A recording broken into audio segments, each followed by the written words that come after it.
Hi, PerspectaWeather.com meteorologist Paul Dorian here on Tuesday, February 2nd, Groundhog Day. Indeed, Phil, the groundhog up in Punxsutawney, Pennsylvania, did see his shadow, indicating 6 more weeks of winter and a very smart rodent, as it certainly looks like. There's plenty of winter weather left for the central and eastern U.S. It looks like we'll have some very cold air across much of the nation for the second week of February next week, and there is a possibility that could be preceded by another snowstorm for the Mid-Atlantic region, the Northeast U.S., somewhere in the Sunday-Monday time frame. That's Super Bowl Sunday.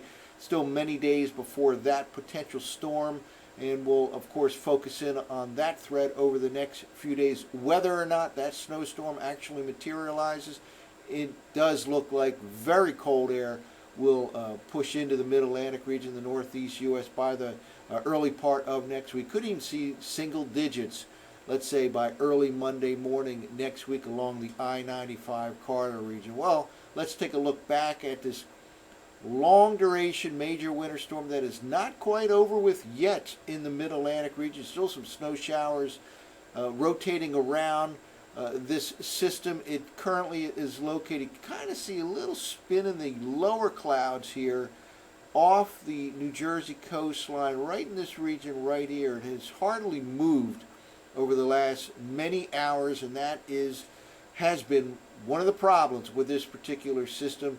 It ran into a very strong blocking pattern in the upper part of the atmosphere that we talked about all of last week that will play an important role here. It slowed down to a crawl, continuation of snow showers wrapping around this system and wrap around precipitation all the way down into the D.C. metro region. In fact, some outbursts of moderate or even heavy snow earlier this morning in and around the D.C. metro region, especially on the western half of the D.C. metro region. Some decent snow around Philadelphia early this morning, and we'll have occasional snow showers right through the day and into at least the first half of tonight from this system. It does not intensify anymore.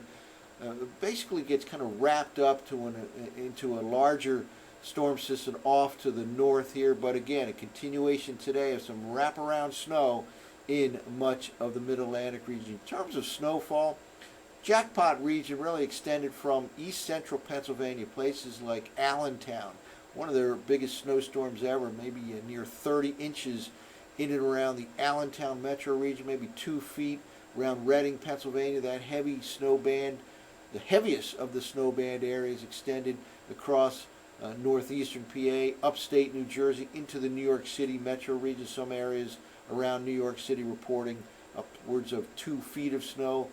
Very upper part of Bucks County in southeastern Pennsylvania, a place called Springtown, anywhere from 25 to 30 inches, generally more than a foot in the northern half of the Philly metro region, maybe slightly under a foot in the southern half. Philadelphia airport, so far around 8 inches of snow, and again, it's not quite over with yet. We had some additional snow accumulation early this morning, so those are all preliminary estimates.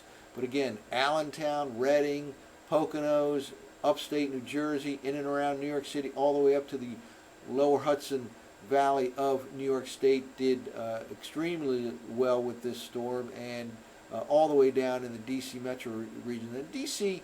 has added to its accumulation earlier today with an inch or two in some spots. Northwest D.C. recording maybe 5 or 6 inches of snow for the entire storm, which began on Sunday and continues at this hour, middle of the day on Tuesday. Here's the latest radar loop from the College of DuPage weather website. A decent band of some moderate snow, basically in D.C. and areas to the west earlier this morning. It continues right now at this hour. Decent snow band in around Philadelphia, and now dropping to the south into the interior part of southern New Jersey. You basically can see this pattern of wraparound snow wrapping around that storm system that is, again, centered out over the western Atlantic waters off of New Jersey. But a lot of this activity will continue to move from the north to the south over the next several hours. Could even have snow showers into the first half of tonight. Well, let's start looking ahead now, because again, we have some winter weather on the way for the Mid-Atlantic, the Northeast U.S., and much of the central and eastern U.S. will be encompassed by some very cold air next week, the second week of February, and it may be preceded by a snowstorm in parts of the eastern U.S. We'll focus in on that over the next several days here, but let me just use this blank U.S. map that we used last week in reference to the current snowstorm. That storm, you may recall, had an initial wave go up into the Ohio Valley, and then that initial or primary wave of low pressure died out there, and upper level energy rotated around the base of the trough and set off the development of a coastal storm near the Carolina coastline, and that coastal storm then moved very slowly to the northeast. In fact, even today it is situated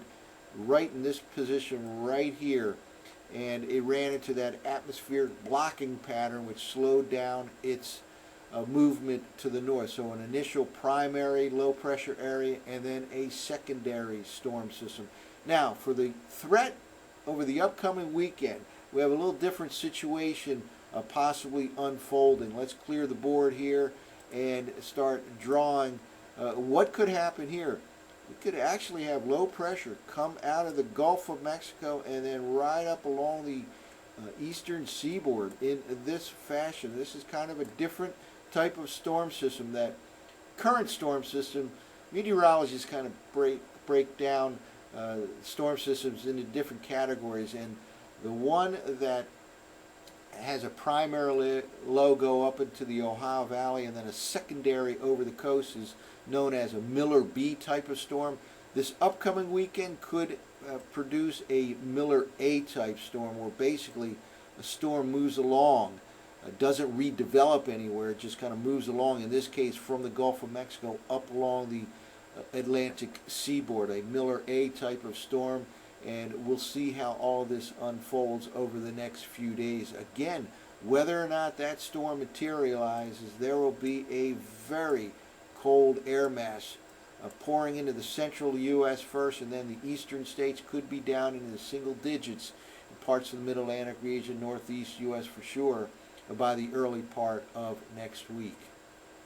Well, let's take a look at the upper air pattern over the next several days. We're looking at the operational run of the GFS from 0Z last night, and we'll make a comparison between the GFS and the European model run from last night, at least for how the upper level energy looks, the upper level vorticity pattern by the early part of next week or the latter part of the week. And here we are this morning, Tuesday morning, February 2nd, the remains of the long duration winter storm here with upper level support still rotating around. And let's move forward here and watch what happens as we get through the rest of the week. High pressure starts to take over tomorrow. Sunshine should return to the Mid-Atlantic region, the northeast U.S. Then we have a frontal system. Cold frontal system will slide across the eastern U.S. on Friday, just ahead of the front. Looks like temperatures will climb up into the 40s. There'll be some snow melt, maybe some rain showers, maybe some snow showers as well on Friday as a cold frontal system passes through. Here we are Friday morning. This upper level feature is associated with that cold frontal system.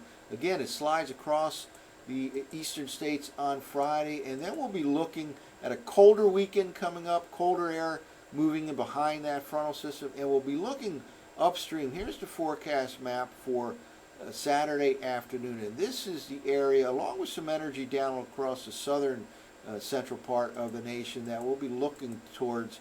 And it's how this combination of a northern stream wave of energy and a southern stream, how they phase together by the latter part of the weekend, that will dictate what happens with the potential storm along the eastern seaboard later Sunday into Sunday night, possibly Monday. This is the forecast map for Sunday evening. Now, the GFS does not quite phase together, the northern stream and the southern stream, at the current time like the European model does. The European model has an all-out snowstorm for the Mid-Atlantic Northeast U.S. in the Sunday-Monday time frame. Let's take a look right here at the difference in the handling of this upper level vorticity between the GFS, last night's GFS, and last night's European model. And here we go. Let's straighten this out a little bit. This is the same time period, Sunday night, and European model is a very strong upper level vorticity pattern that is kind of going negatively tilted, and it's setting off the formation of a storm along the mid-Atlantic coastline. That compared with this GFS, a little bit stretched out, a little bit not quite as concise, concentric with that upper level feature. And it's one of the reasons why the European model kind of has an enhanced system right now off the mid-Atlantic coastline. And we'll see how this evolves over the next few days. Let's move forward here. Once this passes on by, then the floodgates open for a very cold air mass into the central and eastern states by the early part of next week. Well, let's take a look at the surface forecast maps from last night's 0Z run of the operational GFS. Still some snow showers on the backside of this slow-moving coastal storm, and that'll continue into the early part of tonight. And then on Wednesday, probably the return of some sunshine as high pressure moves in, but the winds stay strong right through the day on Wednesday out of the north, northwest. And then high pressure takes over and temperatures actually climb later in the week, especially by Friday. We'll probably see the 40s up and down the I-95 corridor region, and a strong cold front will be approaching with some occasional rain showers, maybe some snow showers in colder areas of upstate Pennsylvania, for example.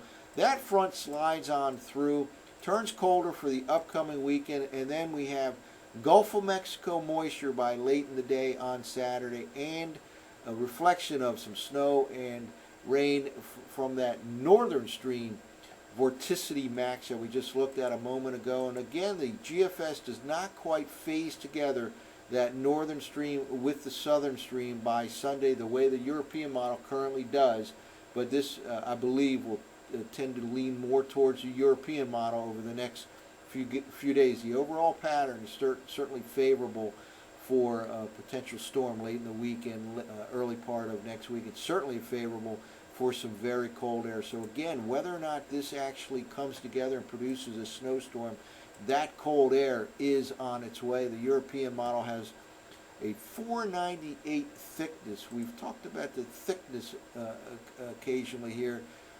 Very, very low thickness here. 498 thickness, maybe in the low 500s. Represents some very cold air. Now we have a lot of snow cover in this part of the nation. So again, whether or not that snowstorm actually materializes for Super Bowl Sunday, Sunday night, Monday, very cold air pushes into the central U.S., the eastern U.S. by the early part of next week. In fact, let's take a look here at the 850 millibar temperature anomaly map here. Again, this is for the early part of next week. This is Monday morning, and very, very cold conditions here, again with snow cover adding to the chill here by the early part of next week. This will stretch all the way from western Canada into the eastern U.S. by the time we get to the early part of next week. So as one storm winds down, we're starting to look ahead to a potential another system in the mid-Atlantic, northeast U.S. late in the week and early part of next week. And again, whether or not that storm actually comes to fruition, it looks like very cold weather is coming across much of the central and eastern U.S. by the early part of next week, the second week of February. That's it for now. For PerspectaWeather.com, I'm meteorologist Paul Dorian.